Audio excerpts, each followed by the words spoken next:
Complex number में दो चीजें होती हैं, एक होता है रियल पार्ट और एक होता है इमेजिनरी पार्ट।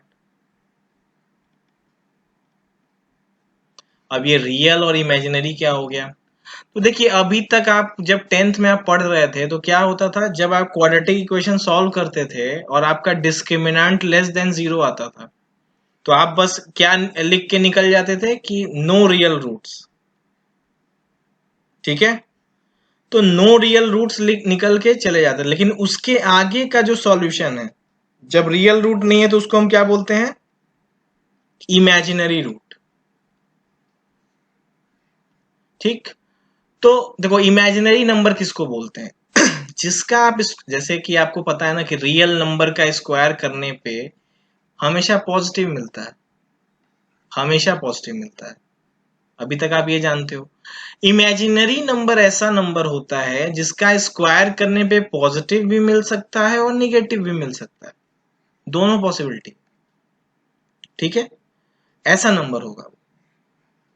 तो जब ऐसा नंबर होगा तो इसको हमें अलग कैटेगरी बनानी पड़ी, इमेजिनरी नंबर। तो अभी कॉम्प्लेक्स नंबर क्या हुआ? कॉम्प्लेक्स नंबर में रियल पार्ट भी है और इमेजिनरी पार्ट है। कॉम्प्लेक्स नंबर को हम लोग a प्लस आई बी के फॉर्म में लिखते हैं। अब रही बात i क्या है, तो i is iota, i is iota बोलते हैं इसको। i हमने किसके लिए बोल दिया कि i हमने √-1 को हमने i बोल दिया, ये √-1 को हम लोग i। अब ये क्यों माना, कैसे हुआ, ये सब चीजें हम लोग आगे अभी देखेंगे। तो यानी कॉम्प्लेक्स नंबर क्या है? Combination of real number and imaginary number. ठीक है, तो अगर आपसे कोई बोले कि ये रियल नंबर है, तो जो रियल नंबर है वो ऑब्वियस सी बात है उसके साथ क्या है, उसको हम कॉम्प्लेक्स नंबर बोल सकते हैं। क्योंकि अगर हम सोचो ये वाला पार्ट जो है इसको बोलते हैं हम लोग इमेजिनरी पार्ट, जो आई के साथ लगा होता है। तो अगर ये b की वैल्यू अगर हमारी 0 हो जाए तो ये नंबर क्या हो जाएगा? प्योरली रियल हो जाएगा। और अगर मान लो सपोज a 0 हो जाए तो ये नंबर केवल क्या हो जाएगा? इमेजिनरी पार्ट इसमें रहेगा ib, तो ये नंबर क्या हो जाएगा? Purely imaginary. ठीक है, और अगर b 0 हो गया तो ये प्योरली रियल। तो ये तो हो गया कि कॉम्प्लेक्स नंबर रियल पार्ट का कॉम्बिनेशन है, इमेजिनरी पार्ट का कॉम्बिनेशन। लेकिन इतने से कुछ अभी आपको समझ में तो आया नहीं होगा कि ये है क्या। ठीक है, इसको हम लोग रिप्रेजेंट करते हैं या तो जेड से, तो जेड से आप इंटीजर को रिप्रेजेंट करते हो तो आप जेड से यहाँ मत नोटेशन यूज करो, हालांकि जेड से भी हम लोग कॉम्प्लेक्स नंबर को रिप्रेजेंट करते हैं। तो सबसे बेस्ट नोटेशन है सी से इसको रिप्रेजेंट करते हैं हम लोग कॉम्प्लेक्स नंबर को। ओके, जैसे आपको क्वेश्चन आएगा तो ऐसे लिखना होगा x बिलोंग्स टू c, तो यानी वो कॉम्प्लेक्स नंबर को बोल रहा है।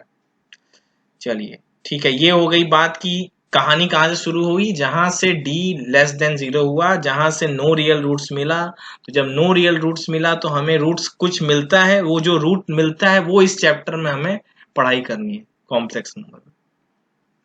अब देखिए, अब आपसे कुछ मैं इंटरेस्टिंग क्वेश्चन पूछना चाहता हूं। जैसे √6 इंटू √6 अगर आप करते हो तो आप क्या बोलते हो? आंसर विल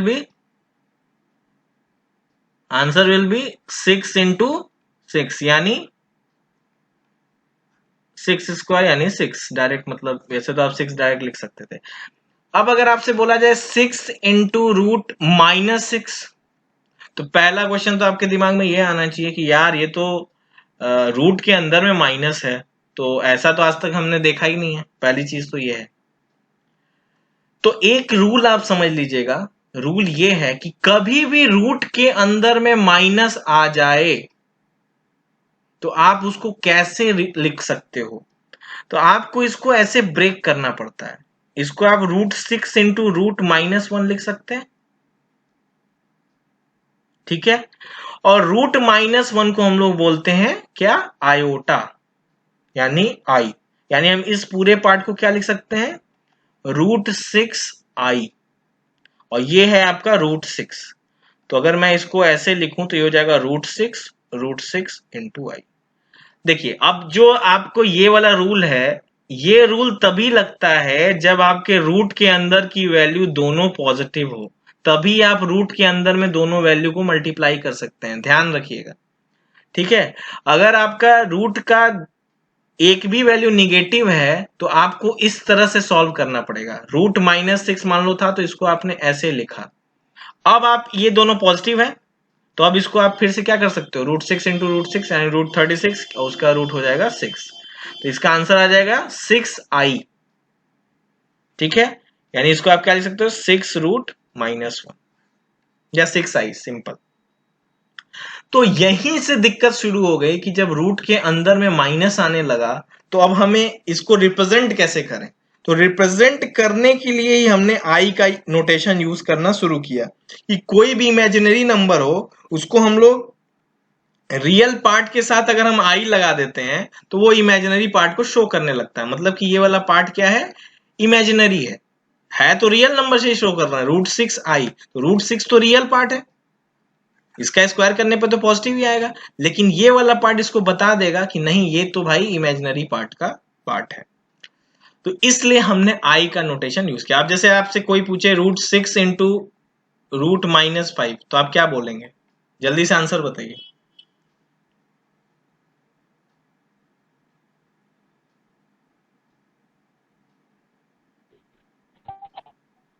हाँ बोलिए। Sir √30i। √30i, आई स्क्वायर नहीं, i²। तो जब आप इसको ऐसे लिखोगे तो इसको क्या लिख सकते हो, √6 इंटू आई लिख सकते हो, है कि नहीं। और इसको आप क्या लिख सकते हो, √5 इंटू आई। तो पॉजिटिव वाले को पॉजिटिव के साथ इंटू कर लो, मतलब रियल पार्ट को, तो ये हो जाएगा √30 और आई इंटू आई क्या हो जाएगा, i²। ठीक है, तो अभी तक तो आप बस यही जानते हो कि i², तो लेकिन i² की भी वैल्यू हम लोग देखेंगे कि क्या होता है, i³ की वैल्यू क्या होती है, ये सब हम चीजें देखेंगे। तो अभी के लिए आपका आंसर ये है, √30 इंटू i²। ठीक है, यहां तक सबको क्लियर है। Yes sir. Yes sir. सभी लोग को क्लियर है ना। चलिए तो आगे बढ़ते हैं। अब देखिए, जैसे कि आपको किसी नंबर को, रियल नंबर जैसे कोई पॉइंट होता था 1,2, ठीक है, तो 1,2 के लिए आप कार्टेशियन प्लेन होता था आपके लिए, कार्टेशियन प्लेन में आप यूज करते थे उसको। यहां जो कॉम्प्लेक्स नंबर होता है, ये कॉम्प्लेक्स नंबर जो है वो अर्गंड प्लेन में होता है, अर्गंड प्लेन। ठीक है, तो अब अर्गंड प्लेन और कार्टेशियन प्लेन में डिफरेंस क्या है, देखने में बिल्कुल सिमिलर है, कोई डिफरेंस नहीं है। इधर आपका ये हो गया, बस डिफरेंस कहां पे आ गया कि वहां पे आपका एक्स और वाई एक्सिस होता था, यहां पे क्या होता है, ये जो एक्स वाला होता है इसका नाम बदल जाता है, ये हो जाता है रियल एक्सिस। ठीक है, और ये जो वाई एक्सिस होता है ये क्या हो जाता है, इमेजिनरी एक्सिस। बस इतना सा नाम बदल गया। ओके, अब जैसे आपसे कोई बोले, जैसे कॉम्प्लेक्स नंबर आपका लिखा हुआ है, मैंने बताया कि a+ib के फॉर्म में होता है, तो मान लो 2+i3 लिखा हुआ है, इस कॉम्प्लेक्स नंबर को यहां पे बताना है। तो आप ये समझ लीजिए कि ये 2 वाला पार्ट क्या है, रियल है, तो रियल पार्ट में 2 चल लीजिए, सपोज 2 यहां पे है, ठीक है, और इमेजिनरी में कितना चलना है, +3। आई नहीं, आई तो ये बता रहा है कि इसका इमेजिनरी पार्ट है ये, तो इमेजिनरी पार्ट में कितना चलना है, 3। तो ये वाला जो पॉइंट होगा वो आपका कौन सा कॉम्प्लेक्स नंबर होगा, 2+i3। और ओरिजिन से अगर इसको आप मिला देंगे तो ये क्या बन जाएगा, देखिए कुछ देखने में आपको वेक्टर की तरह नहीं लग रहा है, बस यहाँ पे 2i आता था और यहाँ 3j आ जाता था, ऐसा होता था। तो वैसे ही समझ लीजिए कि i वाला यहाँ पे साइलेंट है, एक i यहाँ चला गया, तो ये आपको y, सब कुछ आपका वेक्टर की तरह ही है। कॉम्प्लेक्स नंबर का भी डायरेक्शन वैसे ही होता है, थीटा आपको ऐसे ही निकालना पड़ेगा। थीटा कैसे निकालोगे, y/x कंपोनेंट, y मतलब y एक कौन सा है, इमेजिनरी पार्ट है ना। ये सब मैं फिर से बताऊंगा, ये बस थोड़ा सा आपको फील आ जाए कि ये चैप्टर में मतलब कॉम्प्लेक्स नंबर होता क्या है, इसलिए बस मैं इतना बता रहा हूं, ये तो फिर से पूरा बताना ही है मुझे। ये आपका हो जाएगा रियल पार्ट, ये है रियल पार्ट, ये है इमेजिनरी पार्ट, क्योंकि ये इमेजिनरी पार्ट का वैल्यू था और ये रियल पार्ट का था। तो हम जब ये एंगल अगर निकालना चाहें तो tan theta equal to imaginary upon real करके निकाल सकते हैं। वो सब हम चीजें आगे पढ़ेंगे, ठीक है।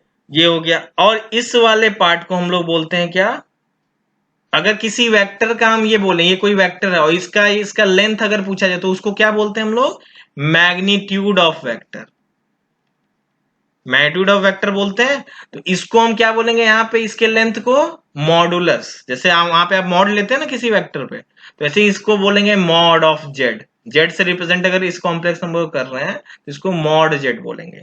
And mod Z is equal to under root A square plus B square. अगर कोई A plus I B complex number है तो उसका मॉड जेड क्या हो जाएगा, रियल पार्ट का स्क्वायर प्लस इमेजिनरी पार्ट का स्क्वायर। ध्यान रहे इसमें आई नहीं आता है तो आई मत लेते आइएगा, बी और ए ही बस आता है। तो ये हो गया थोड़ा सा शॉर्ट में इंट्रोडक्शन की इमेजिनरी पार्ट रियल पार्ट ये सब क्या है। इमेजिनरी पार्ट वही हुआ जिसका रूट के अंदर निगेटिव आ गया तो वो आपका इमेजिनरी पार्ट हो गया। रियल पार्ट आप पहले से पढ़ते आ रहे हैं, जितने भी रियल नंबर्स आपने पढ़े हैं, इंटीजर रेशनल सब कुछ जो भी था वो सब रियल नंबर था, चाहे रेशनल नंबर ही क्यों ना हो वो सब रियल नंबर्स में थे, ठीक है। तो ये हो गया आपका शॉर्ट इंट्रोडक्शन। अब हम बात करते हैं आयोटा की, कि आयोटा जो है इसकी साइक्लिसिटी क्या होती है। साइक्लिसिटी, साइक्लिसिटी, तो साइक्लिसिटी इसकी क्या होगी, तो देखते हैं भाई। तो साइक्लिसिटी का मतलब ये होगा कि कितने पावर पे अपना रिपीट करता है। जैसे मान लो आई का पावर आई है 1 है तो आई का पावर 1 मतलब आई ही होगा। आई का स्क्वायर क्या होगा, तो देखो भाई अगर आप ऐसे समझो -1 था ना आई, उसका स्क्वायर करें तो रूट हट जाएगा ना, तो ये क्या बन जाएगा, -1 बन जाएगा, है कि नहीं। तो i square is equal to -1, root हट गया -1 आ गया। ऐसे ही अगर मैं आई क्यूब की बात करूं तो आई क्यूब क्या है, आई इंटू आई स्क्वायर, ठीक है। तो आई इंटू आई स्क्वायर यानी i into -1 that is equal to minus i, मतलब आई क्यूब कितने के बराबर हो गया, माइनस आई के। आई टू द पावर 4 ये कितने के बराबर होगा, इसको हम लिख सकते हैं आई स्क्वायर इंटू आई स्क्वायर भी लिख सकते हैं। तो आई स्क्वायर की वैल्यू कितनी है, -1, -1 इंटू -1 क्या हो जाएगा, +1। अब जैसे ही आप आई पावर 5 निकालोगे तो ये क्या आ जाएगा, आई पावर 4 इंटू आई, तो आई पावर 4 तो 1 हो गया यानी इसकी वैल्यू। तो इस तरह से आपको ये दिखा,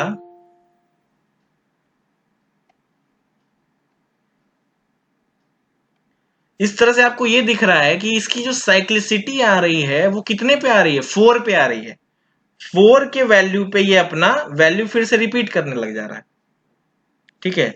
तो अगर मैं आपसे कुछ पूछूं कि जैसे मान लीजिए आई पावर 10 की वैल्यू क्या होगी, तो आप बता पाएंगे,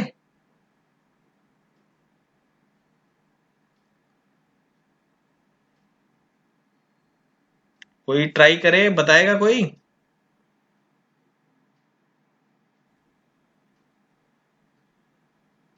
हेलो, कैसे कर रहे हैं? आई स्क्वायर। आई स्क्वायर कैसे इसको ब्रेक करेंगे भाई आप लोग बताइए। तो इसको क्या करो, सबसे सिंपल तरीका क्या है कि इसको आप 4 से डिवाइड कर दो, ठीक है, क्योंकि ये 4 पे अपनी वैल्यू को सेम 1 कर दे रहा है। तो आप इस डिवाइजर को 4, ये डिविडेंड को 4 से डिवाइड कर दो, तो आपको जो रिमाइंडर बचेगा वही आपको यहाँ पे पावर में लिखना है। तो अगर आप 10 को 4 से डिवाइड करते हो तो आपको रिमाइंडर बचेगा 2। तो आई स्क्वायर की वैल्यू अभी आपको बताई गई है, कितनी है, -1। -1। तो ये आपका आंसर हो जाएगा, ठीक है। तो ये आपको समझ में आया। जब भी जैसे अब आपसे पूछे आई पावर 39, जल्दी से बताइए तो क्या आएगा,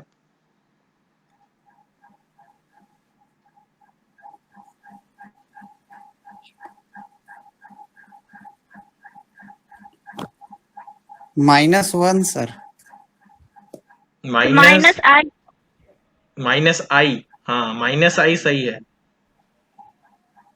इसको आपने 4 से डिवाइड किया ना, सिंपल तो बता दिया मैंने। 4 से डिवाइड किया, कितना आ रहा है रिमाइंडर? 3 आ रहा है। हाँ और i क्यूब के कितने के बराबर है? ये लिखवाया ही मैंने, -i के बराबर है। सिंपल। ओके, और आप ट्राई करिए, और आप देखिए। हाँ, i पावर -25 की वैल्यू बताइए। -25।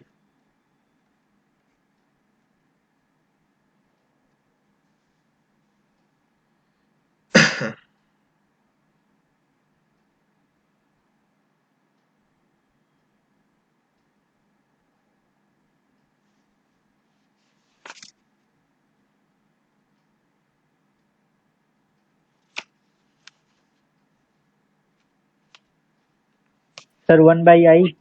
-1 कितना आ रहा है? 1/i। I power -1 1/i। वही बात है। अच्छा, 1/i आ रहा है आप लोगों का। नहीं सर, I पावर -1। हाँ, वही मतलब बात वही हो गई, वही। i power -1। ठीक है, तो i पावर -1। तो एक और अच्छी बात आप समझ लो, जब भी वैल्यू डिनोमिनेटर में आएगा, सपोज मान लो 1/i आ रहा है तुम्हारा रिजल्ट, इसको आप ऐसे लिख सकते हो ना, i पावर 25 पावर -1।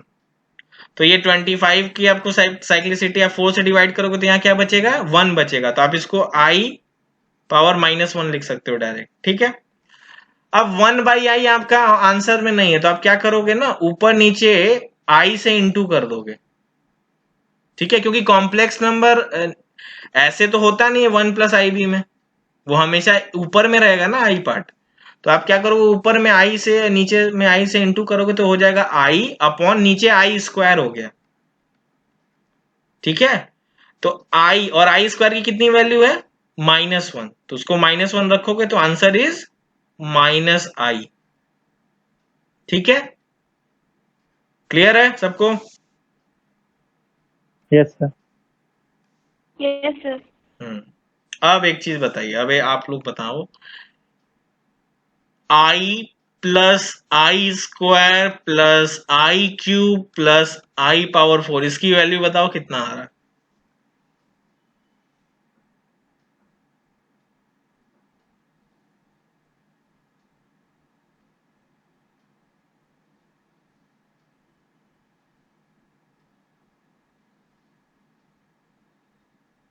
सर 0 आ रहा है। 0 आ रहा है। ओके, चलिए। अच्छा, इसका बताइए। नहीं आया, हाँ, ये वाला नहीं आया, ये कैसे किए हैं? इसकी सबकी वैल्यू पुट करो ना इसमें, पहले लिखवाए हैं ना बस जब। चालू कर देंगे हो जाएगा। हाँ, पुट करो। अच्छा, 0 आएगा सर। 0 आ रहा है। इसका बताओ क्या आ रहा है? कर रहे हैं थोड़ा। आई कर, स्क्वायर। करिए करिए, आराम से करिए। सर 0। 0 आ रहा है। चलो यस सर। एक लास्ट ट्राई कर लो बस।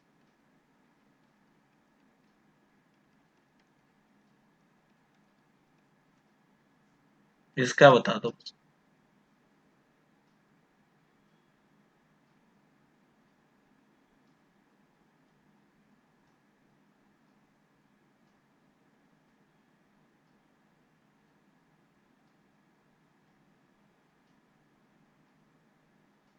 सर 0 सर आएगा। इसका भी 0 है। इसको भी 0 आ रहा है ना, ठीक है। इसका भी 0, इसका भी 0। तो इसमें कॉमन आपको ये दिख रहा है कि अगर मेरे पास ऐसा सीरीज है,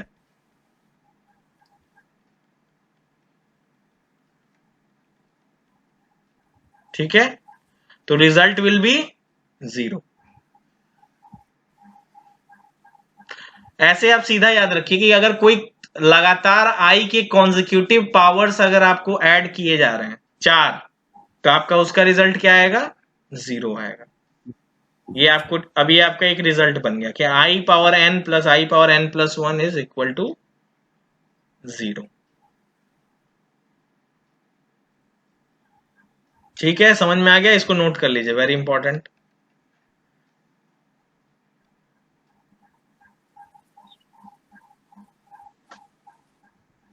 तो अब एक छोटा सा सवाल, sigma I to the power R, where R varies from 1 to 101 is equal to, I to the power R है और R वेरी कर रहा है 1 से 101 तक, समेशन है, तो बताइए क्या वैल्यू होगा इसका।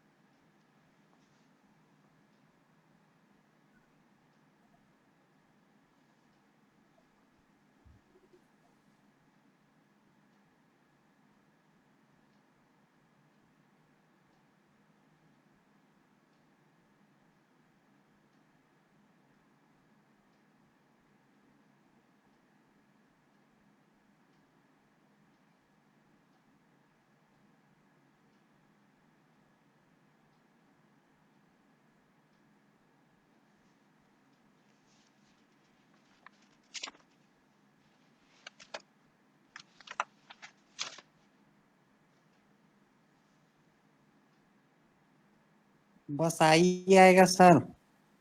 सही है, बिल्कुल आई आएगा। कैसे किए? वो पहले मतलब I1 I2 I3 I4 तक का समेशन 0 होगा, तो 100 तक का ले लिए हैं तो भी मतलब उतना ही मतलब डिवाइड किए हैं, तो बिल्कुल फिर एक बच जा रहा है बिल्कुल आई बिल्कुल के पावर। बिल्कुल सही अप्रोच है, बिल्कुल सही है।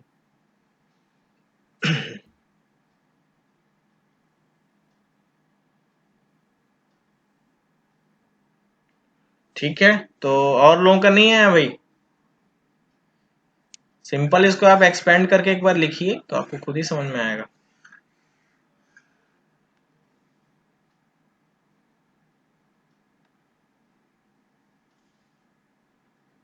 आई का स्क्वायर, आई क्यूब, आई पावर 4, करते करते करते करते लास्ट में मान लो I97, I98, I99, I100 plus I101।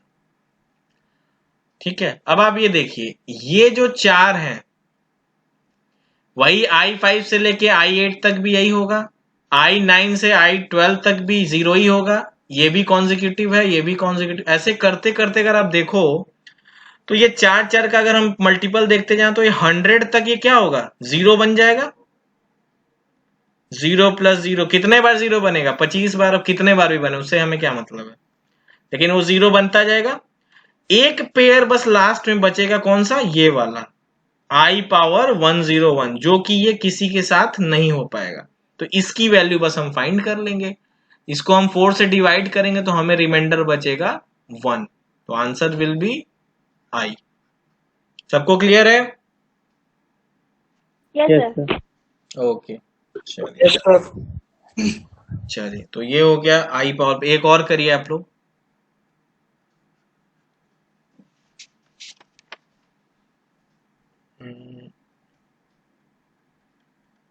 I is equal to 1 से 1 से नहीं, चलिए 4 से लेके 203 तक I पावर R, 4 से लेके 203 तक।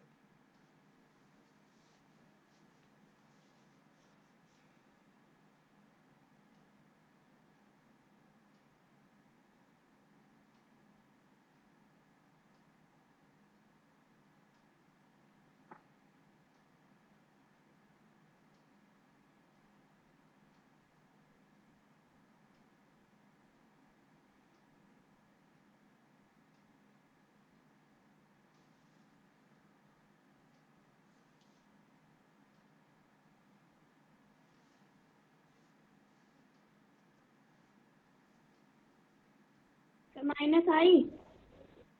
मुझे भी आंसर नहीं पता है, मुझे भी सॉल्व करना पड़ेगा।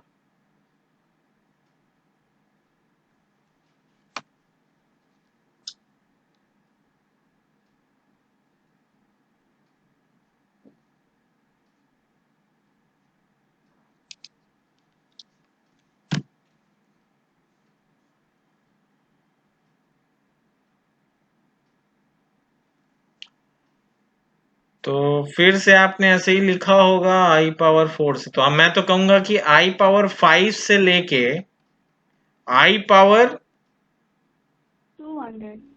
200 तक आपको पता है कि ये 0 बन जाएगा। ठीक है, तो इस वाले पार्ट को आप छोड़ दो, बचा क्या, i पावर 4 इधर बच गया और इधर क्या बचा, i पावर 201, i पावर 202 और i पावर 203। अब आपको ये पता है ये i ही तो है, ये i है, ये क्या है, i स्क्वायर है, ये क्या है, i क्यूब है, और ये क्या है, i पावर 4 है। फिर से कॉन्जिक्यूटिव पावर है तो आंसर विल बी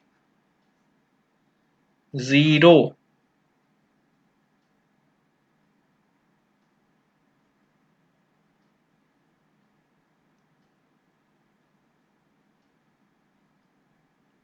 ठीक है, सबको क्लियर है, आगे बढ़े।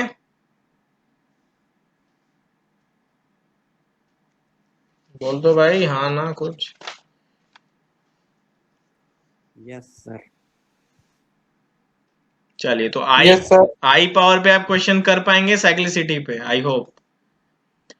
चलिए, तो अब हम लोग रिप्रेजेंटेशन पे बात करते हैं, रिप्रेजेंटेशन ऑफ कॉम्प्लेक्स नंबर में ही थोड़ा बहुत तो मैंने आपको बता ही दिया, एक बार अच्छे से समझ लेते हैं कि क्या क्या चीजें हैं।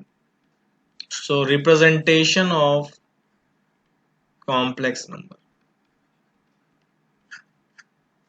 तो क्या बताया मैंने, आप इसको जेड से यहां रिप्रेजेंट कर रहे हो। कॉम्प्लेक्स नंबर में ये आर्गन प्लेन है, अर्गन प्लेन, ये है रियल एक्सिस, ये है इमेजिनरी एक्सिस। ओके, कोई भी कॉम्प्लेक्स नंबर है, suppose a plus I B मैंने माना, तो a आपका मान लीजिए यहां से यहां तक, ठीक है, ये वाला पार्ट हो गया a और ये वाला पार्ट मान लीजिए हो गया b।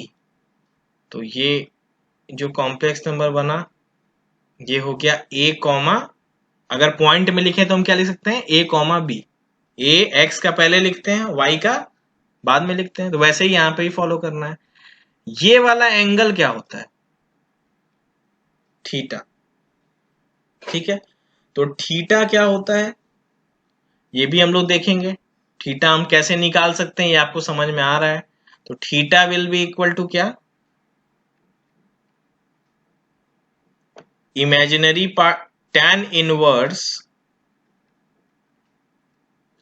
Inverse of imaginary part upon real part. अब यहां पे आपको समझ में आ ही रहा होगा कि ऐसा क्यों लिखा जा रहा है। इमेजिनरी पार्ट क्या है, b है, और रियल पार्ट क्या है, a है। तो आप किसी भी एंगल, ये एंगल आप ऐसे निकाल सकते हो, उसका tan theta is equal to this, तो tan inverse upon b by a आप ऐसे निकाल लोगे। जैसे मान लीजिए b है 2 और a है 1, तो अब tan इनवर्स 2 इसका एंगल हो जाएगा। अब 2 की वैल्यू आपको पता नहीं कि tan थीटा 2 कब होता है, तो आपको यहीं पे छोड़ना पड़ेगा। चलिए, ये हो गया। अब आपको मैंने ये बताया था कि अच्छा ये बताइए, अगर ये 0,0 है तो डिस्टेंस फॉर्मूला से ये डिस्टेंस बताइए कितना होगा।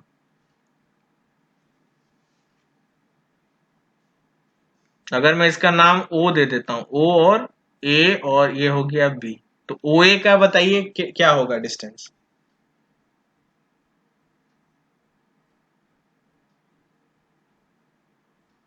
Under root A square plus B square. बिल्कुल सही। तो ये डिस्टेंस जो OA हो जाएगा वो हो जाएगा under root A square plus B square, और इसी को हम एक नया नाम दे देते हैं मॉड जेड। ठीक है, किसी वेक्टर का मैग्नीट्यूड भी तो ऐसे ही होता है, निकालते हो ना, उसका आई कंपोनेंट का स्क्वायर प्लस जे कंपोनेंट का स्क्वायर, उसका रूट ले लेते हो 2D में। 3D में होता है तो के का भी लेते हो स्क्वायर। वैसे यहाँ पे 2D में आप बना रहे हो कॉम्प्लेक्स नंबर को, तो आप ए स्क्वायर प्लस बी स्क्वायर उसका रूट लो लोगे, वही उसका मॉड होगा, यानी मैग्नीट्यूड ऑफ कॉम्प्लेक्स नंबर। इसको हम, यानी इस लेंथ को हम क्या बोल सकते हैं, मॉड जेड। ओके, यहां तक सबको क्लियर है। ओके, अब एक और चीज समझ लीजिए, एक छोटा सा, इसको भी हम लोग अलग से पढ़ेंगे। एक होता है कॉन्जुगेट, तो टर्म तो ये आपने पहले भी सुना होगा कि आप जब रेशनलाइज करते थे तो कॉन्जुगेट से इनटू कर दो। ये कॉन्जुगेट है क्या? तो कॉन्जुगेट ये बोलता है कि जैसे मान लीजिए a plus I B complex number है, ओके, तो इसका कॉन्जुगेट बोलता है कि रियल पार्ट का साइन मत चेंज करो, इमेजिनरी पार्ट का साइन चेंज कर दो। ठीक, मतलब इसका और कॉन्जुगेट को हम लोग ऐसे रिप्रेजेंट करते हैं, जेड पे एक बार लगा देते हैं, ये हो जाता है जेड का कॉन्जुगेट। नहीं आ रहा। अगर कोई कॉम्प्लेक्स नंबर ये जेड है, ठीक है बेटा, a प्लस आई बी, उसका कॉन्जुगेट लेना है तो आपका इमेजिनरी पार्ट का साइन आप बदल दोगे, यहां प्लस था तो यहां माइनस कर दोगे। Okay, hello, yes sir. जैसे मान लीजिए आपको कॉम्प्लेक्स नंबर दिया जाए 2 प्लस 3i और इसका पूछा जाए कि कॉन्जुगेट बताइए, तो आप क्या बोलेंगे? 2 माइनस 3i।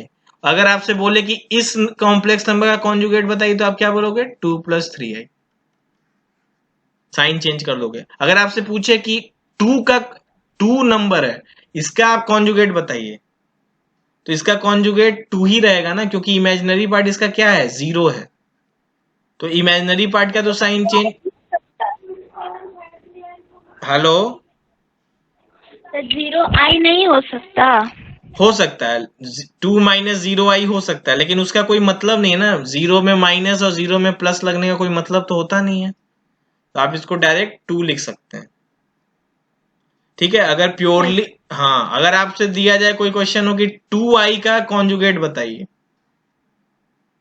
तो इसमें रियल पार्ट से हमें कोई मतलब नहीं था, इमेजिनरी पार्ट का साइन आप बस बदल के लिख दोगे कि इसका -2i कॉन्जुगेट होगा। 2i था, अब इसका कॉन्जुगेट क्या हो गया? -2i। मतलब पूरी नजर कहां पे होनी चाहिए कॉन्जुगेट में? इमेजिनरी पार्ट पे। इमेजिनरी पार्ट नहीं है तो साइन चेंज नहीं होगा, जैसे था वैसे ही रहेगा। तो ये हो गया कॉन्जुगेट के बारे में। ये हो गया थीटा। अब एक टॉपिक आता है आपका, इसको हम लोग क्या बोलते हैं? मॉड को, modulus of complex number, modulus of complex number. ठीक, मॉड लगा हुआ है, इसको मिटाऊं मैं? लिख लिए आप लोग?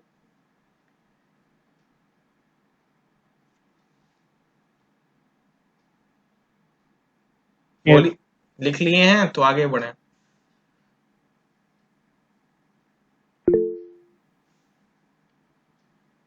क्या होगा?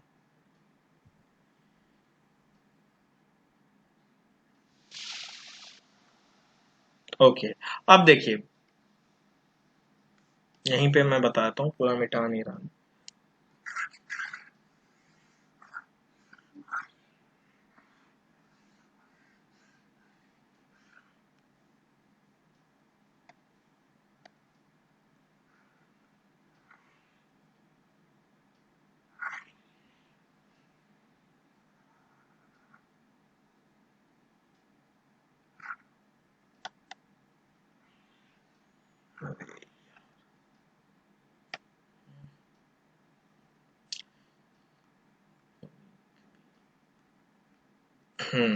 तो एक टॉपिक इसमें आएगा आर्गुमेंट का, तो आर्गुमेंट का भी हम लोग देख लेते हैं, मिट क्यों नहीं रहा है।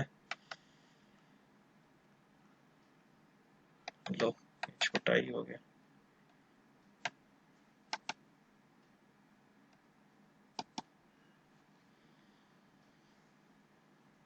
तो आर्गुमेंट की एक बात कर लेते हैं कि आर्गुमेंट क्या है।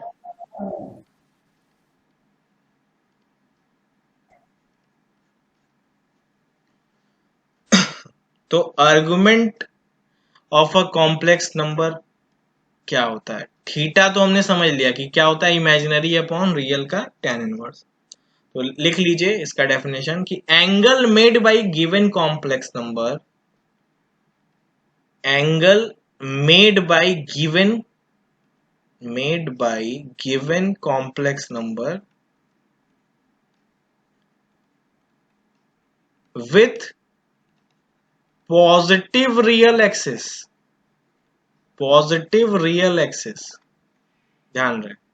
तो पॉजिटिव रियल एक्सिस की अगर मैं बात करूं तो पॉजिटिव रियल एक्सिस ये है हमारा, इधर से जितना भी ये एंगल बनाएगा वो हो जाएगा argument of the complex number. अब आर्गुमेंट ऑफ कॉम्प्लेक्स नंबर जो है वो दो इंटरवल में रहता है, -π से π इंटरवल में।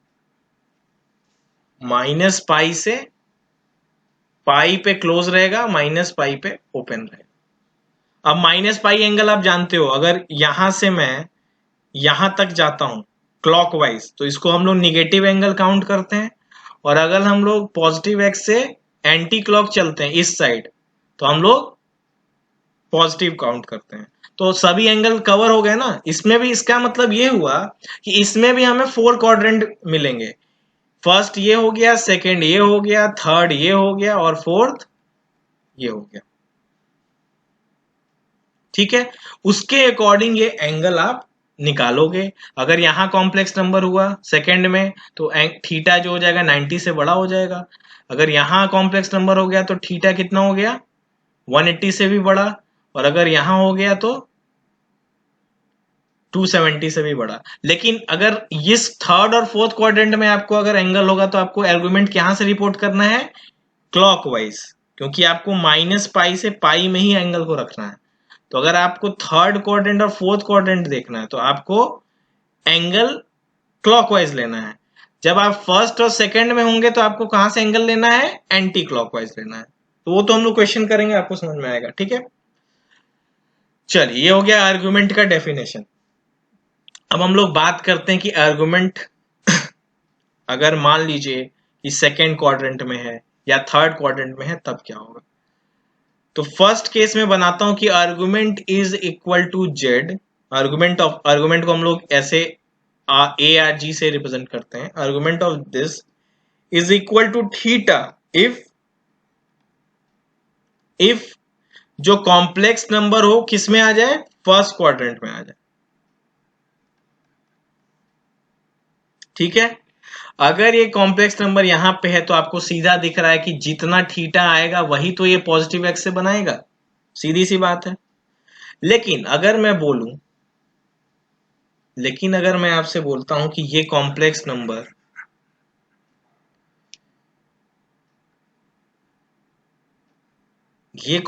नंबर कहीं मान लीजिए यहां पे है, यहां पे अगर ये कॉम्प्लेक्स नंबर है और आपको मैंने बताया है कि आप क्या करोगे, इसका एब्सोल्यूट वैल्यू लगे। जैसे इमेजिन, आपको ट्रिगो में बताया गया था ना कि आप बस ये थीटा निकालिए। थीटा में क्या y निगेटिव है क्या, ये आप मत देखिए, बस आप यहाँ का थीटा निकाल लीजिए। उसके बाद आप क्या करिए, देखिए कि वो किस क्वाड्रेंट में है, उसके अकॉर्डिंग आप यहां से 180 में से उसको माइनस कर लीजिए तो वो आपको थीटा। तो आर्गुमेंट क्या होगा, हम ये पहले थीटा निकालेंगे, इसको हम थीटा बोल रहे हैं, और ये वाला जो एंगल होगा सेकेंड क्वाड्रेंट के लिए वो क्या हो जाएगा, आर्गुमेंट ऑफ जेड होगा। अगर यहां एंगल होता है तो सपोज इस क्वाड्रेंट में अगर कोई मुझे कॉम्प्लेक्स नंबर लेना हो तो उसका रियल पार्ट निगेटिव होगा, इमेजिनरी पार्ट क्या होगा, पॉजिटिव होगा। तो जैसे हम एग्जांपल में लिख सकते हैं -3 + 3i। अगर आपसे कोई पूछे कि ये कॉम्प्लेक्स नंबर किस क्वाड्रेंट में है तो आप देखोगे कि इसका रियल पार्ट तो सर निगेटिव दिख रहा है, मतलब कि x इसका निगेटिव है, और इसका जो इमेजिनरी पार्ट है सर वो तो हमें पॉजिटिव दिख रहा है, तो यानी कि y पॉजिटिव x निगेटिव, यानी सेकेंड क्वाड्रेंट। ठीक है सर, ये हो जाएगा। अब आपको मैं क्या बोल रहा हूं, थीटा क्या है, थीटा आपको ऐसे निकालना है, tan इनवर्स, जो अभी इमेजिनरी अपॉन रियल बोला था ना, वहां मॉड भी आप लगा लेना, इमेजिनरी अपॉन रियल में मॉड लगा दो। तो मॉड से क्या होगा कि ये पॉजिटिव हो निगेटिव हो कोई फर्क नहीं पड़ता, बस आप एब्सोल्यूट वैल्यू का रेशियो लो। इमेजिनरी कितना है, 3 है, रियल कितना है, 3 है, -3 है, तो 3 अपॉन -3 -1, उसका मॉड कितना हो गया, +1। तो थीटा कितना आ गया, थीटा +1 कब होता है, 45 डिग्री पे, यानी π/4 पे। तो आपको कौन सा थीटा मिला है, याद रखिए, आपने मॉड लिया तो आपको ये वाला थीटा मिला है, आपको ये थीटा नहीं मिला है। और हमें आंसर कौन सा बताना है, ये वाला। तो आप आंसर क्या लिखोगे, if argument will be π - θ if z lies in second quadrant. समझ में आया ये वाला कि नहीं? पहले ये बताइए आप। बहुत इंपॉर्टेंट है, अगर नहीं समझ आया तो फिर से मैं बता दूं।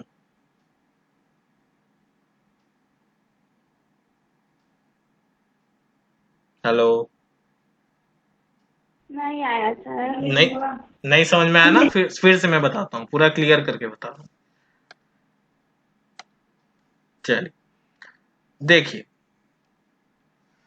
पहले तो आप ये समझिए कि कैसे कॉम्प्लेक्स नंबर को हम क्वाड्रेंट कैसे पहले डिसाइड करेंगे, पहले ये समझिए आप।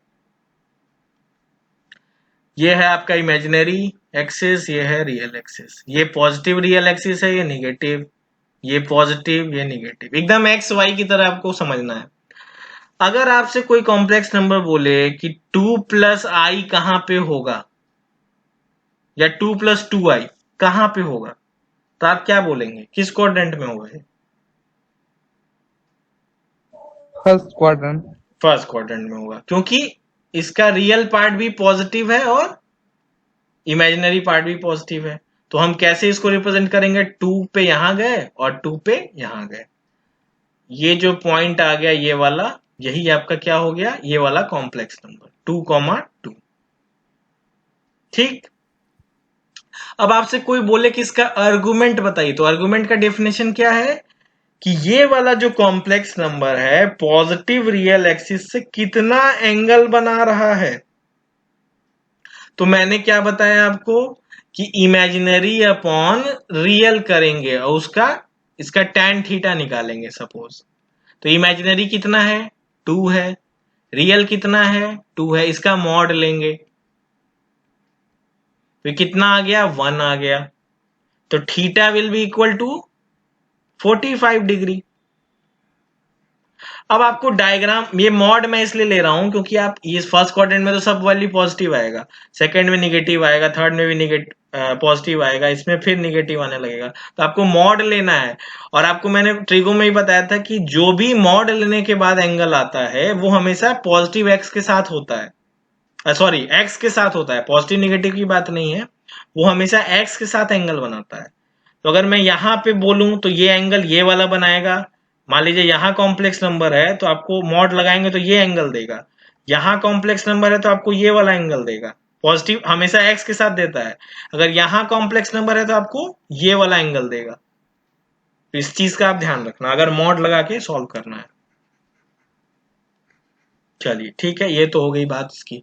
तो यहां से आपको π/4 मिल गया, ये वाला एंगल आपको π/4 मिल गया। अब अच्छी बात ये है कि यही तो एंगल ये पॉजिटिव रियल एक्सिस से बना रहा है। तो यानी कि हम ये रिजल्ट लिख सकते हैं ना कि फर्स्ट क्वाड्रेंट के लिए जितना थीटा होगा, ये थीटा उतना ही आर्गुमेंट होगा, ये हम बोल सकते हैं। बोलिए। Yes sir. अब मान लीजिए एक और एग्जांपल मैं लेता हूं। अब दूसरा मैं एग्जांपल ले रहा हूं कि सपोज -2 + 2i कोई कॉम्प्लेक्स नंबर है, -2 + 2i कोई कॉम्प्लेक्स नंबर है। अब ये किस क्वाड्रेंट में है? सेकेंड। सेकेंड क्वाड्रेंट में। बिल्कुल सही पहचाना आपने। तो ये यानी इधर में -2 होगा और ये पॉजिटिव में यहां वाला कोई पॉइंट होगा जो कि इसको रिप्रेजेंट करेगा। ठीक है। अब देखिए मजे की बात यह है कि हम जो थीटा जो मैंने यहां पे माना है वो थीटा क्या है? मॉड वाली वैल्यू है। मॉड कौन सा? tan inverse imaginary upon real का। तो इमेजिनरी यहां पे कितना है भाई? 2 है। और रियल कितना है? -2 है। और इसका मॉड लिया तो tan इनवर्स 1 आया कि नहीं आया? यानी दिस इज इक्वल टू π/4। यहां तक क्या क्लियर है?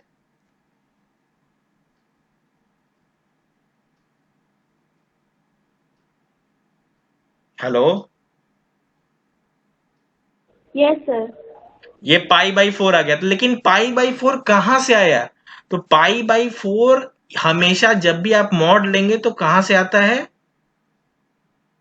रियल एक्सिस से एंगल बनाता है, चाहे किसी भी क्वाड्रेंट में हो, वहां से आप उसका रियल एक्सिस में एंगल बनाता है। लेकिन आपको आर्गुमेंट का डेफिनेशन क्या लिखवाया गया है कि आपको एंगल वो रिप्रेजेंट करना है जो पॉजिटिव एक्स से हो, पॉजिटिव रियल एक्सिस से हो, और आप बता कौन सा रहे हैं, π/4, जो कि ये वाला एंगल है। तो यानी अगर हमें ये वाला एंगल बताना होगा तो हमें क्या करना चाहिए, पाई में से π/4 माइनस करना चाहिए। तो ये कितना एंगल आ गया, 3π/4। तो अगर आपसे बोले कि इस कॉम्प्लेक्स नंबर का आंसर बताना हो सेकेंड क्वाड्रेंट में, तो आप क्या किया, आपने पाई माइनस थीटा किया कि नहीं किया, तो यही आपका आंसर हो गया, दिस इज इक्वल टू 3π/4। अब सपोज अगला एग्जांपल है, अब मैं थर्ड क्वाड्रेंट में से मान लीजिए ये वाला एग्जांपल मैंने ले लिया। अब कॉम्प्लेक्स नंबर क्या है, -2 ठीक है। तो अब किस क्वाड्रेंट में आ गया, ये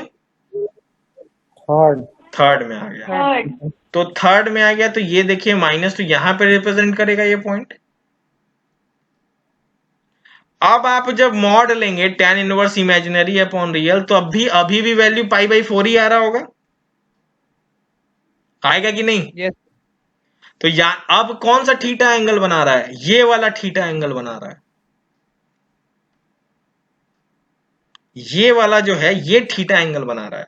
लेकिन हमें रिजल्ट किधर से देना था, आपको एक और चीज भी बताया गया कि जो आंसर देना है वो -π से π के बीच में देना है।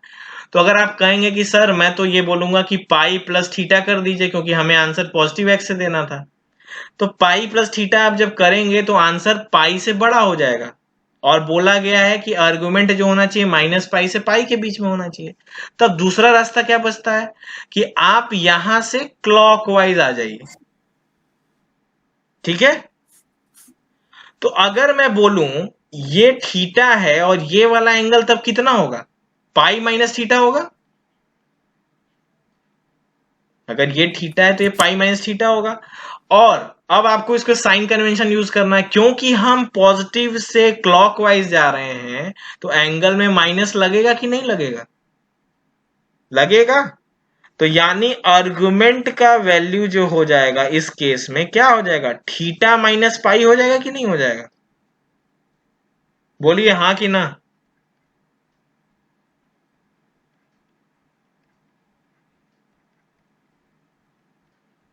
बोलो भाई लोग, कोई कुछ नहीं बोल रहा है, समझ में आ रहा है कि नहीं समझ में आ रहा है ये,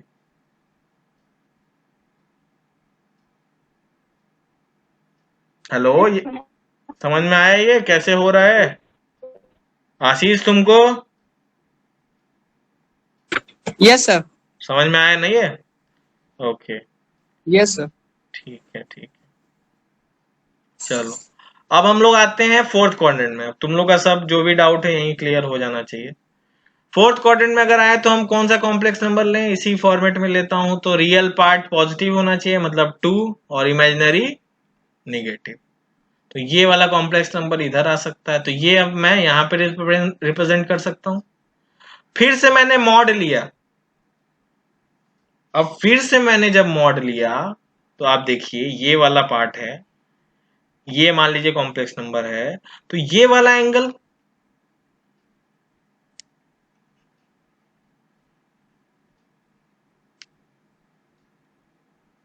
ये वाला अब आप मॉड निकालोगे तो कौन सा थीटा देगा, ये वाला थीटा देगा, क्योंकि हमेशा एक्स के साथ थीटा देता है। तो इमेजिनरी अपॉन रियल कितना हो गया, 2/2, फिर से वही 45 डिग्री आएगा।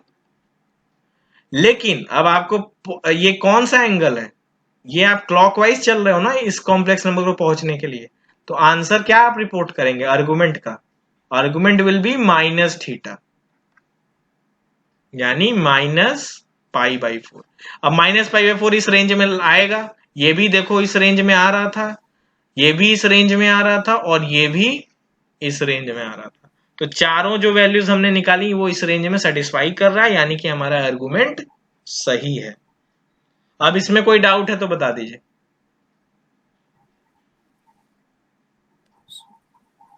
No hello, sir.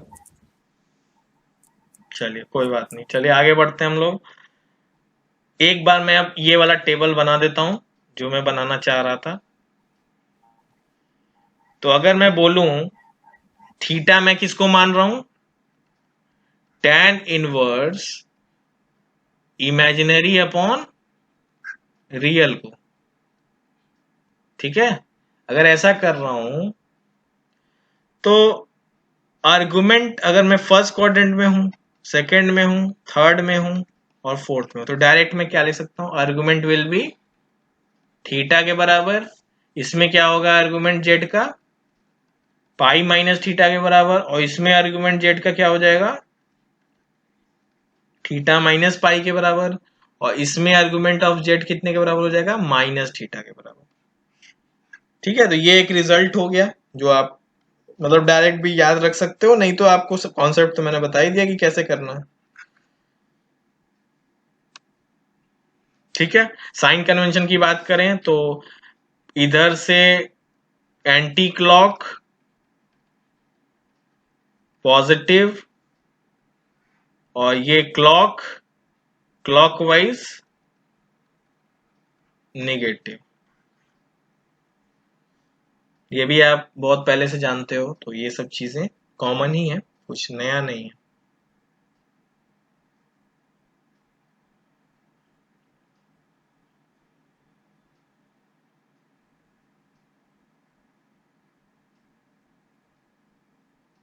ओके, आगे बढ़ें।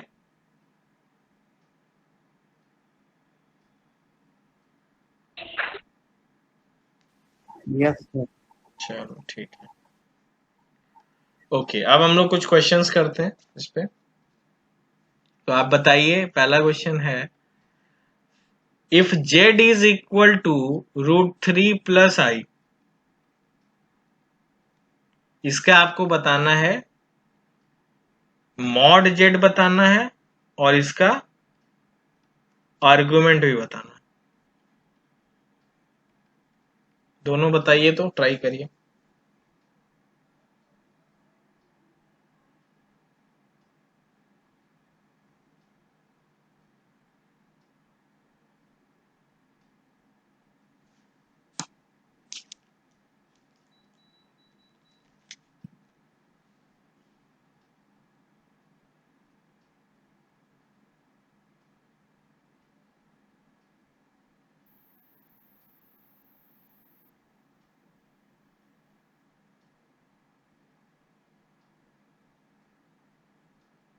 सर मॉड जेड 2 आया है और आर्गुमेंट जेड आया है 5/3।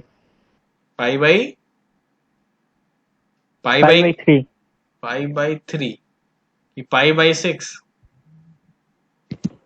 1/, यस सर, 5/6 10 30 डिग्री। ठीक है, सही है। 10-30 डिग्री। बिल्कुल सही। तो आप जेड मॉड आप यहाँ पे निकाले होंगे, तो आपका सिंपल से ऐसे आ गया होगा, √a² प्लस b² फॉर्मूला होता है, तो रियल पार्ट का स्क्वायर √3 का स्क्वायर प्लस आई के साथ कुछ नहीं है तो 1 तो है, तो 1 का स्क्वायर, ये आ जाएगा 2। आर्गुमेंट की बात करें तो पहले तो हम ये पहचानेंगे कि ये किस क्वाड्रेंट में है, तो ये फर्स्ट क्वाड्रेंट में दिख रहा है क्योंकि रियल भी पॉजिटिव है और इमेजिनरी भी पॉजिटिव है।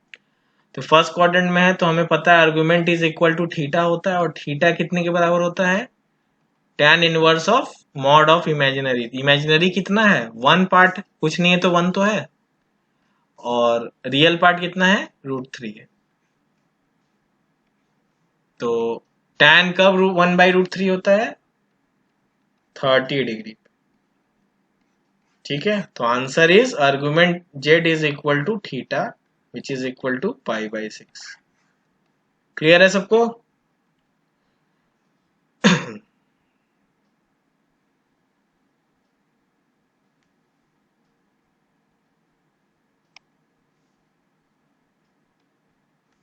चलिए सेकंड क्वेश्चन करिए, if Z is equal to x plus I Y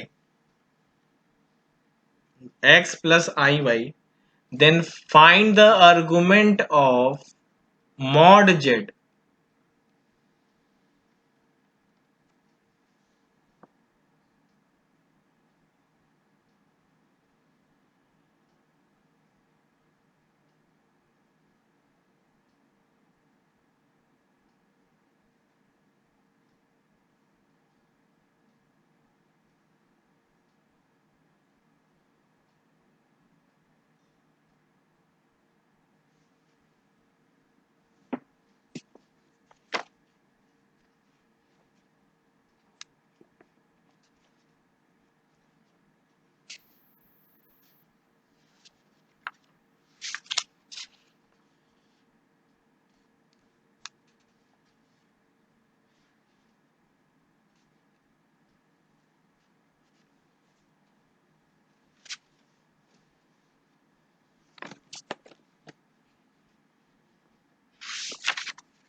बोलो भाई क्या करोगे?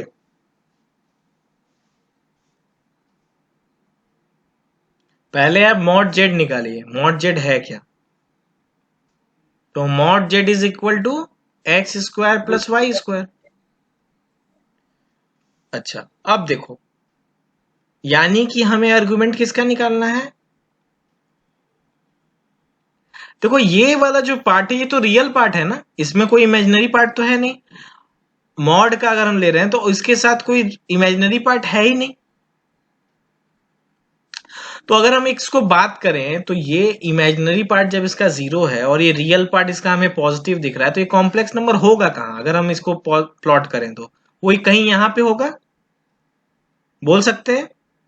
और अगर हम एक डायग्राम से ही देख रहे हैं कि इसका थीटा कितना बन रहा है एक्स के साथ, 0 डिग्री, तो आंसर विल बी 0। समझ में आया? ऐसे नहीं समझ में आ रहा तो आप ऐसे समझ लो कि आप जब इसका थीटा निकालने जाओगे तो इमेजिनरी 0 है, 0 बाई कुछ भी हो तो tan इनवर्स इसका क्या आएगा? 0 ही तो आएगा। बोलो बोलो भाई, सबको क्लियर है कि नहीं? शिवांग, शिवांग है कि नहीं होंगे? आया तो था, निकल गया।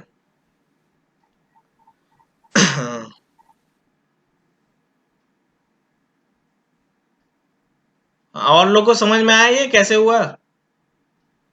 Yes, sir. Yes sir. Okay चलिए, अब थोड़ा सा हम लोग कुछ एनसीईआरटी के भी क्वेश्चंस कर लेते हैं। अगर किसी कॉम्प्लेक्स नंबर को मान लीजिए बोला जाए कि वो इक्वल है, ये कॉम्प्लेक्स नंबर इक्वल है, तो इक्वल से आप क्या समझते हैं?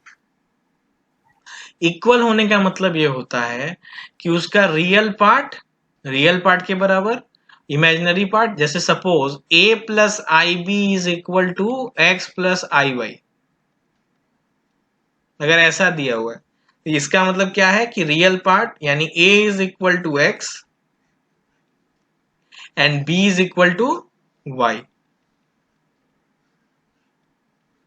ठीक है, ये आपका इक्वालिटी ऑफ कॉम्प्लेक्स नंबर की बात की जाए तो ऐसा होता है।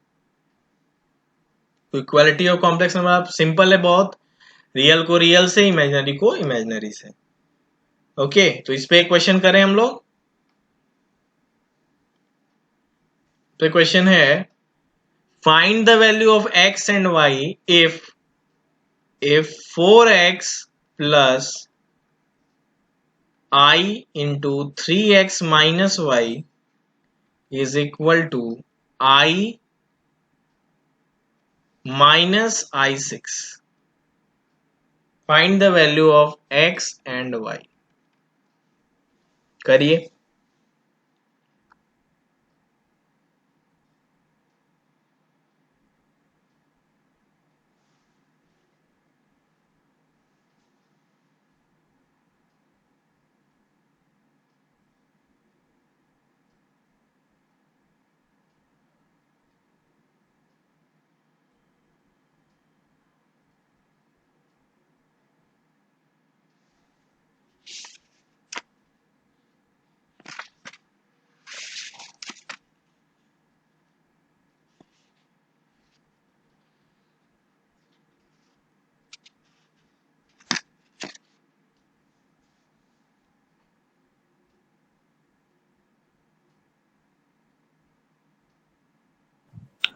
सर x इक्वल टू 3/4 और y इक्वल टू 33/4।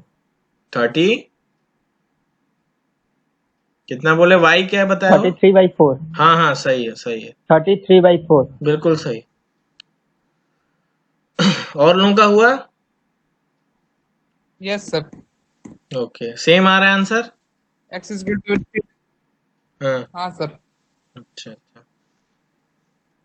चलिए। तो साक्या तुम्हारा हो गया?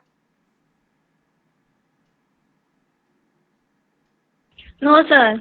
क्यों? इसमें क्या दिक्कत है? पता नहीं सर, नहीं हो रहा। दिमाग आज तुम्हारा काम नहीं कर रहा है। ये एक रियल को रियल से इक्वेट करो, इमेजिनरी को इमेजिनरी से इक्वेट करो, आंसर पाओ। 4x इज इक्वल टू 3, तो x equal to 3/4। Imaginary 3x minus Y को आप इक्वेट करिए किससे? -6 से, क्योंकि यहाँ प्लस है ना। पूरे को आप इक्वेट करते, ये हो जाएगा -6। तो y की वैल्यू कितनी आ गई? 3x प्लस 6, और x की वैल्यू यहां से रख लीजिए, 3 इंटू 3/4। Answer is 33/4। सिंपल सा था, ये तो होना चाहिए था कम से कम। ठीक है, ये हो गया इक्वालिटी। मतलब सिंपल आपको क्या करना है? रियल को रियल के साथ, इमेजिनरी को इमेजिनरी के साथ, बस इतना करना है और कुछ नहीं। ध्यान रखिएगा जो साइन यहाँ है उसका ध्यान रखिएगा। सबसे आसान तो यही है कि आप पूरे को ही एक साथ इक्वेट कर दीजिए, पूरे इमेजिनरी को पूरे इसके साथ भी आप कर सकते हो। तो आई तो कट जाएगा ही, बचेगा जो उसको आप सॉल्व कर लीजिए। ठीक है, मतलब सबसे बेस्ट तरीका ये होता है कि आप यहाँ पे प्लस है या जो भी है सबको प्लस में आप बदल लीजिए और फिर आप इसको कंपेयर करिए, तो आप गलत नहीं करोगे माइनस प्लस में। मतलब इसको आप ये लिख सकते थे 3 प्लस -6i, यहाँ प्लस रहेगा ही, तो अब इसको डायरेक्ट आप इससे इक्वेट करते तो कोई कंफ्यूजन नहीं। चलिए, ये हो गया इक्वालिटी पे। इसमें मैं ज्यादा क्वेश्चन नहीं करा रहा हूँ क्योंकि बहुत आसान कॉन्सेप्ट है। अब रही बात कॉम्प्लेक्स नंबर का एलजेब्रा का। Algebra of complex number.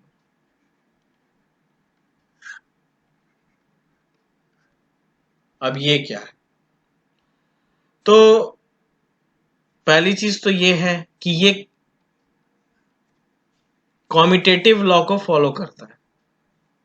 Commutative law क्या होता है कि अगर Z1 में Z2 को जोड़ दें या Z2 में Z1 को जोड़ें, बात एक ही है। ठीक है, तो ये मैं अभी किसका अलजेब्रा बता रहा हूं? एडिशन का। तो ये एडिशन की प्रॉपर्टीज चल रही है कि अगर आप कॉम्यूटेटिव भी होता है, कॉम्यूटेटिव लॉ फॉलो करता है। दूसरा एसोसिएटिव लॉ को भी फॉलो करता है कि Z1 Z2 Z3 मान लीजिए सपोज है, तो आप पहले इसको जोड़ लीजिए या फिर आप पहले इन दोनों को जोड़ लीजिए कॉम्प्लेक्स नंबर को, बात वही है। ओके,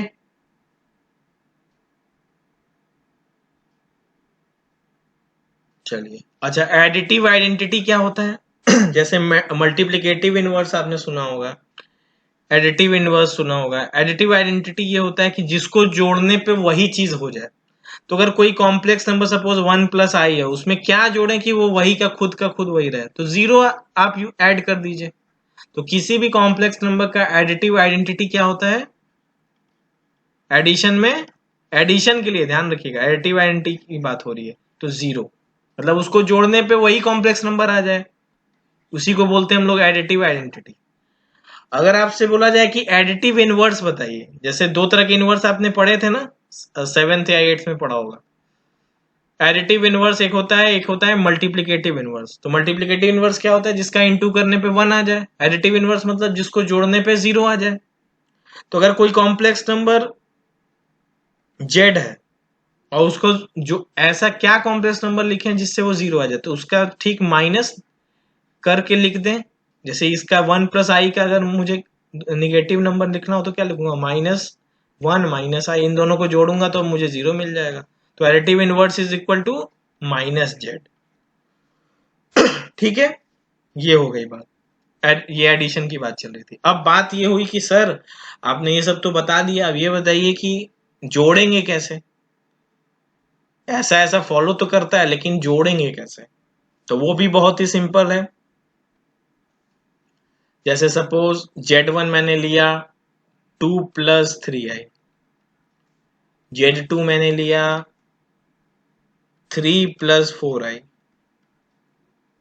आपसे पूछा जा रहा है Z1 + Z2 बताइए। तो क्या करना होता है, रियल को रियल के साथ और इमेजिनरी को इमेजिनरी के साथ, रियल को रियल के साथ, इमेजिनरी को इमेजिनरी के साथ। तो रियल इसमें क्या है, 2 है और 3 है, तो 2 + 3। कैसे आप कोई वेक्टर को जैसे ऐड करते हो तो आप क्या करते हो, आई वाले को आई के साथ, जे वाले को जे के साथ। तो यहां पे जो आई नहीं है वो क्या है, वो भी तो कुछ है, वो रियल पार्ट है, तो रियल वाला रियल के साथ ही जुड़ पाएगा। जैसे कि बहुत से एग्जांपल्स हैं। सबसे आसान अगर आप लिंक कर सकते हो तो वेक्टर से ही लिंक कर सकते हो कि आई वाला आई के साथ ही जुड़ता है, जे वाला जे के साथ, तो 2 + 3 जुड़ गया। ऐसे अगर मैं इमेजिनरी की बात करूं तो इमेजिनरी वाला इमेजिनरी के साथ, मतलब आई वाला आई के साथ। तो जो कॉम्प्लेक्स नंबर मिला है क्या मिल गया, 5 + 7i भी लिख सकते हो, i7 भी लिख सकते हो, जैसे आपको अच्छा लगे। ठीक है। अब आपसे बोला जाए कि इसका सब्सट्रैक्शन करिए, Z1 में से Z2 माइनस करिए, तब आप क्या करोगे। तब आप सिंपल है, पहले तो आप इसको लिख लो, Z1 ये था, Z2 ये था। अब आप फिर वही चीज करोगे, रियल वाला रियल के साथ सब्ट्रैक्ट करोगे, तो 2 - 3 प्लस आई कॉमन ले लो, तो 3 में से क्या माइनस करना है, माइनस। कितना आ गया, -1, और ये -1, तो ये मर गया -i। बताइए सबको क्लियर है कि नहीं क्लियर है।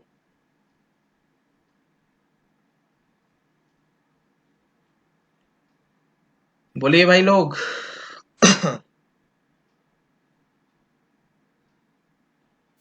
Yes, sir. Okay Yes, sir. Okay okay, ठीक है, यस सर। चलिए बहुत अच्छी बात क्लियर है, है सर। बिल्कुल क्लियर है, अच्छी बात है। अब एक आध आप क्वेश्चन करिए एडिशन का, एडिशन का। ओके, एक मिनट। अब जैसे आपको मान लीजिए इसको मल्टीप्लाई करना है, 5i, अभी बस, हालांकि मल्टीप्लाई पे तो हमने बात कर लिया है, अब इसको आपको मल्टीप्लाई करना है, तो कैसे करोगे।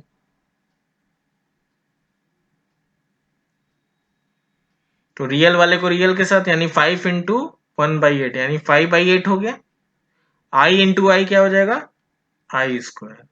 तो इसका मल्टीप्लाई करने पे कितना आ जाएगा, -5/8, क्योंकि i² की वैल्यू कितनी होती है, -1। ऐसे आप कर लोगे। ठीक है, तो ये तो सिंपल मल्टीप्लिकेशन वाला है, अगर लीनियर दिया हो तो आप आराम से कर लोगे। अगर मान लो मल्टीप्लिकेशन ऐसा हो, 2 + 3i × 1 + i, इसको इंटू करना है, तो आप कैसे करोगे, जैसे करते आए हो। मल्टीप्लाई कैसे ब्रैकेट में करते हो, पहले इससे, फिर इससे, फिर इससे, इससे। तो पहले आप 2 का किसके साथ करोगे, 1 + i के साथ करोगे, फिर 3i का किसके साथ करोगे, 1 + i के साथ करोगे, यही तो करोगे। तो इसको फिर वही चीज है, इसको इंटू कर लो, 2 + 2i, ये हो जाएगा 3i, और ये 3i × i² क्या बन जाएगा, 3i² यानी -3। अब ये दोनों रियल पार्ट हो गए, 2 - 3 यानी -1, और 2 + 3i यानी 5i। बताइए मल्टीप्लिकेशन आपको समझ में आया कि नहीं समझ में आया, जल्दी से। आ गया। Yes, sir. आ गया, Yes, sir. आगे। ओके, बहुत अच्छी बात है। कॉन्जुगेट आपको समझ में आ ही गया होगा, कॉन्जुगेट मॉडुलस।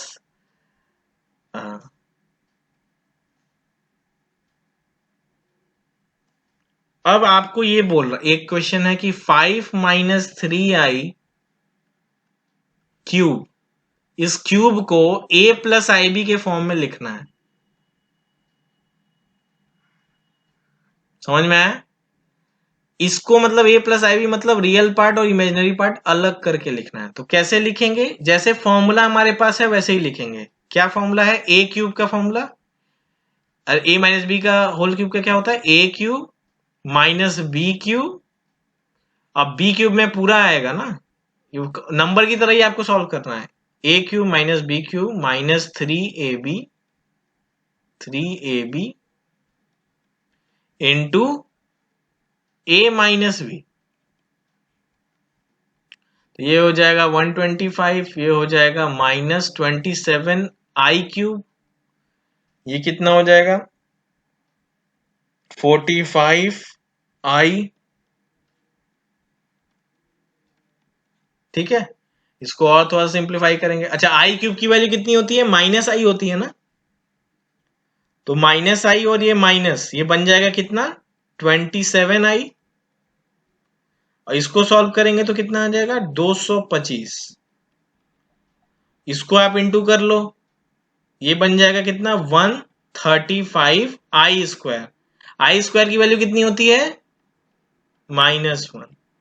अब ये वाला पार्ट और ये वाला पार्ट रियल है तो इसको आप सब्ट्रैक्ट कर लीजिए, तो हो जाएगा -10, और इसको आपने जोड़ा तो कितना मिल गया आपको -198 आई।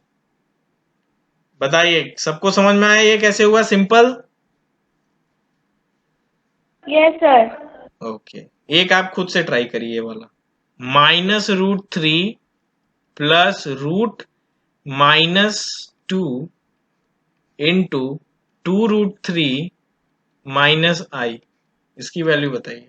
इसको आपको a प्लस आई बी के फॉर्म में रिप्रेजेंट करना है, इस मल्टीपल।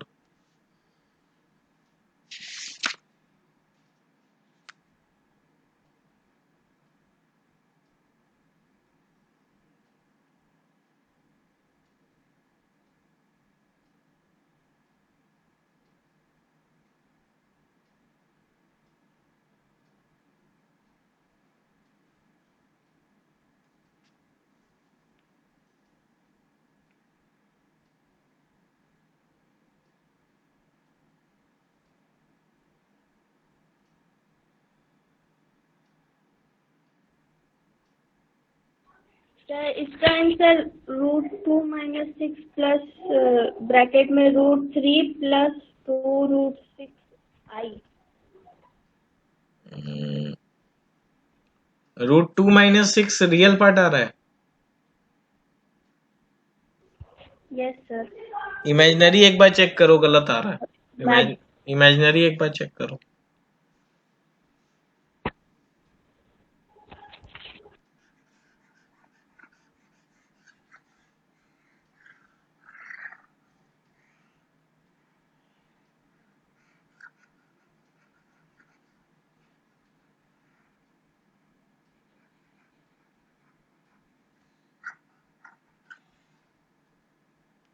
सर उतना ही आ रहा है √3 प्लस 2√6।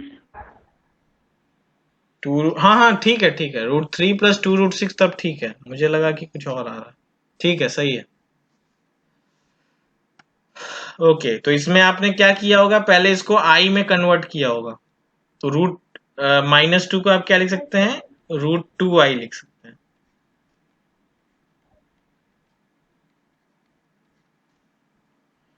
अरे यार, √2 आई हो गया। ठीक है, चलिए अब इसको इंटू करते हैं।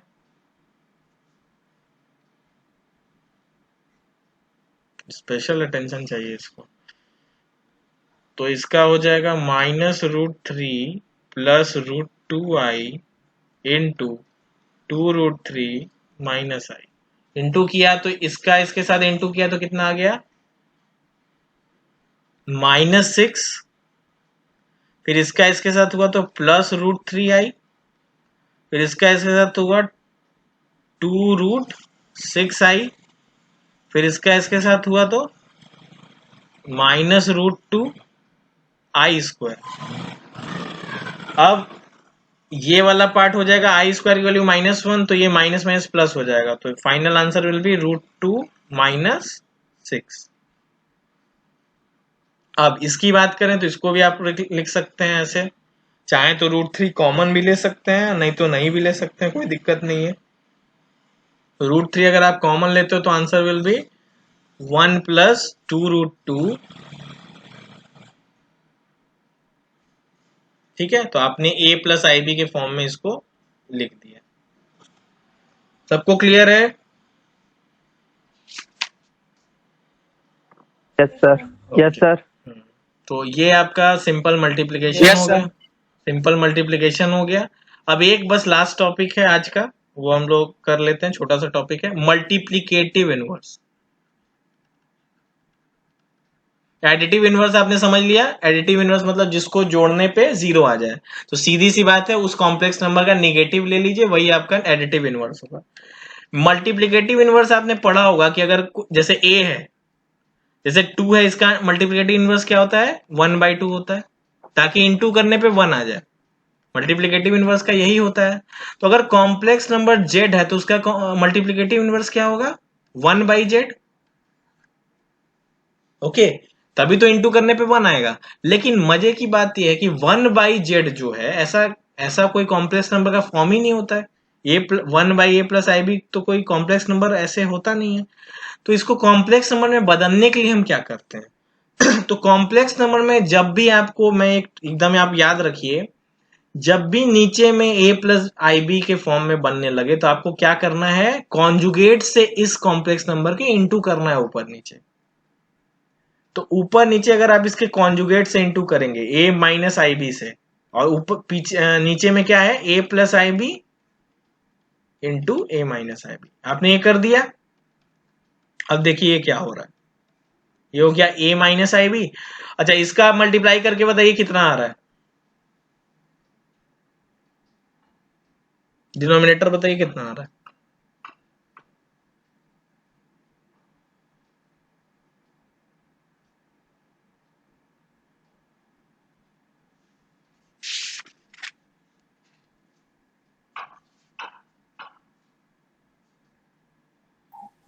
a square plus b square.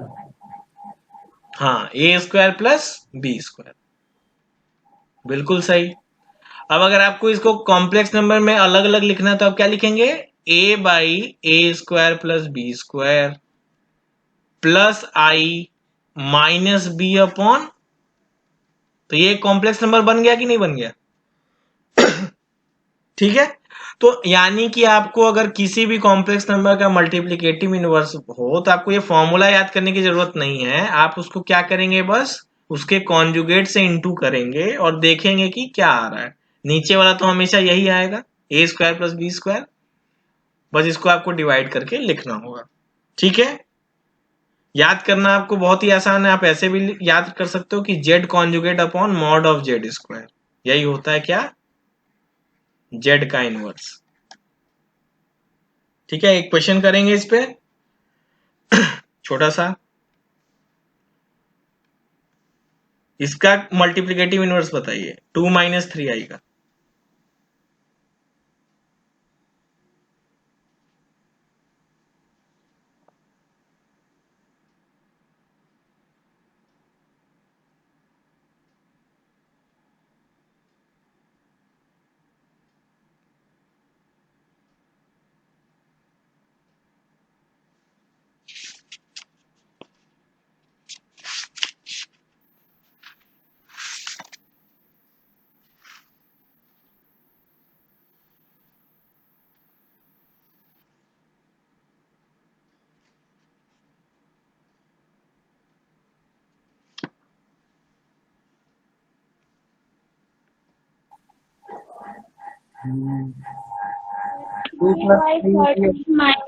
-2i/13 क्या क्या? सर 2 + 3/30। Sir 3/13 - 2/13i। आई किस पे लगा हुआ है? 2/13 पे इमेजिनरी। नहीं नहीं, उल्टा बता। 2/13 plus 2/13 plus 3/13i। हाँ, ये सही हाँ है, सर। ये सही है। हाँ, और कोई बोल रहा है? वही आंसर है। अच्छा, हेलो, यस सर आ गया। आ गया। तो इसमें आप क्या करोगे, 1/2 माइनस 3i है, इसका आप कॉन्जुगेट से इंटू कर लोगे। तो ऊपर में क्या आ जाएगा, 2 + 3i आ जाएगा, इसका a² + b² आएगा, यानी 13 आ जाएगा। तो 2/13 प्लस i 3/13 आंसर। सिंपल था ये। तो मल्टीप्लिकेटिव इनवर्स में आप आराम से इस तरह से कर लोगे। अगर आपको मान लो कोई क्वेश्चन ऐसे दिया हो 1 + i/2 + i, ठीक है, और इस क्वेश्चन को बोले कि आपको a + ib के फॉर्म में करना है, तो आप क्या करेंगे, आप क्या करेंगे, इसके कॉन्जुगेट से इंटू करेंगे। किसके, डिनोमिनेटर के। न्यूमरेटर से मतलब नहीं है हमें, डिनोमिनेटर को हमें कोई रियल नंबर बनाना है, तो हम इसके कॉन्जुगेट से इंटू करेंगे, तो हम क्या मिलेगा, 2 - i इंटू 2 - i। अब ऊपर वाला जो भी आएगा वो कॉम्प्लेक्स नंबर a + ib के फॉर्म में ही आएगा, और नीचे वाला क्या बन जाएगा, 5 बन जाएगा ना। बोलो,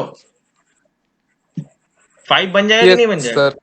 अब इसको आप बस मल्टीप्लाई कर लीजिए, तो 1 से मल्टीप्लाई करेंगे तो 2 - i 2 + i प्लस -i² यानी +1, और नीचे में बन गया 5 a² + b², तो ये बन गया 3 + i/5। तो आपने इस वाले नंबर को a + ib के फॉर्म में लेते आए कि नहीं आप, 3/5/i/5 के। बस यही है आपका।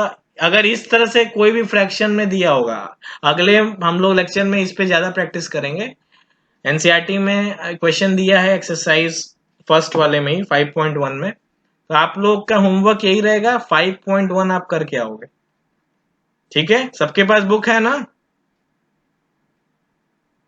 Yes sir. तो एक्सरसाइज बस 5.1 आज आपका होमवर्क रहेगा। फिर अगले क्लास से हम लोग और भी इसके अभी प्रॉपर्टीज हैं कॉन्जुगेट के, मॉडुलस के, वो सब पढ़ेंगे।